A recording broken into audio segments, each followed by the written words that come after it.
Hello সবাইকে, কেমন আছো সবাই? আশা করছি সবাই অনেক বেশি ভালো আছো। তো ছোট্ট একটা ব্লগ নিয়ে হাজির হয়ে গেলাম। আজ শুক্রবার। তো শুক্রবার মানেই তো ঘরে সবাই মিলে থাকা, সবাই মিলে ঘরে থাকা মানে একটু ভালো মন্দ খাওয়া।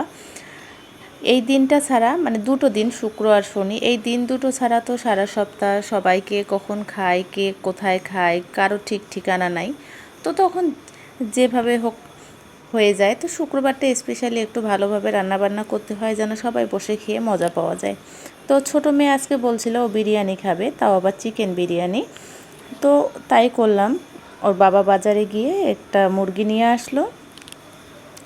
মেয়ের যা যা আবদার ছিল আর কি, আজকে কিভাবে খাবে কি খাবে, তো সব কিছু নিয়ে আসা হলো। তারপরে এই যে আমি রান্না বসালাম। আগে অবশ্য আমার নিরামিষ রান্নাগুলো সব করে নিছি, আর মায়ের জন্যও কিন্তু আমি পোলাও রান্না করে দিছি নিরামিষ করে। তারপরে ওগুলো সব মাকে দিয়ে আমাদেরটা করতে আসলাম। আর এই দুইভাবে করতে গেলে একটু দেরি হয়ে যায় আমাদের, তো সমস্যা নাই, আমরা যেহেতু ঘরেই আছি। আর সকালে নাস্তাটা খেতে খেতেও কিন্তু অনেকটা বেলা হয়ে যায়। ঘুম থেকে উঠছি 8টার সময়। শুক্র শনি এই দুইটা দিন একটু নিজের ইচ্ছে মতো ঘুম থেকে উঠি। তারপরে এই যে দিনটা শুরু হয়ে গেল, আর তো শেষ হবার নয় রাত 12টার আগে।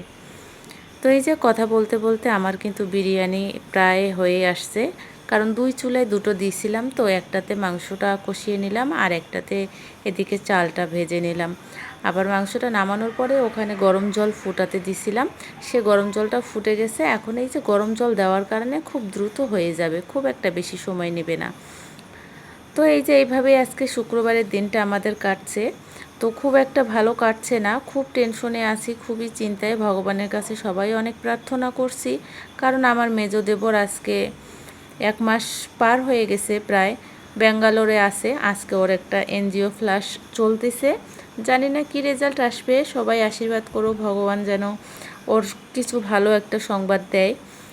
আর মা তো খুব এটা নিয়ে টেনশন করতেছে। টেনশন না, একেবারে ঠাকুরের আসনের কাছেই পড়ে আছে। যতক্ষণ ভালো খবর আসবে না ততক্ষণ নাকি সেখান থেকে উঠবে না।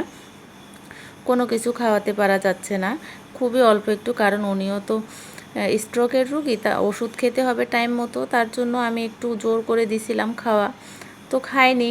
শুধু ওষুধ খাওয়ার জন্য যতটুকু খেতে হবে ততটুকু আর কি মুখে দিয়ে জল খেয়ে ওষুধটা খেলো। তো আমরা ওই যে এদিকে খাওয়া দাওয়া করতেছি, মনে হয় আর একটু লেট হবে আমাদের বসতে। তো ছোট মেয়েটাকে অপেক্ষায় না রেখে ওকে দিয়ে দিলাম। বড় মেয়েও এখনও ফ্রেশ হতে পারেনি, কারণ আজকে শুক্রবারে ওরও অনেক কাজ পেন্ডিং থাকে, ওগুলো করে ওর বাবারও থাকে, তো ওরা করতেছে। আর ছোটো মেয়েকে বললাম তুমি তাহলে বসে যাও, ও তো খুব খুশি মনে বসে গেল, কারণ পছন্দের রান্নাটা হয়েছে। আর সবাই অনেক বেশি ভালো থেকো, সুস্থ থেকো। আজকের মতো এখানেই বিদায় নিলাম, টাটা সবাইকে।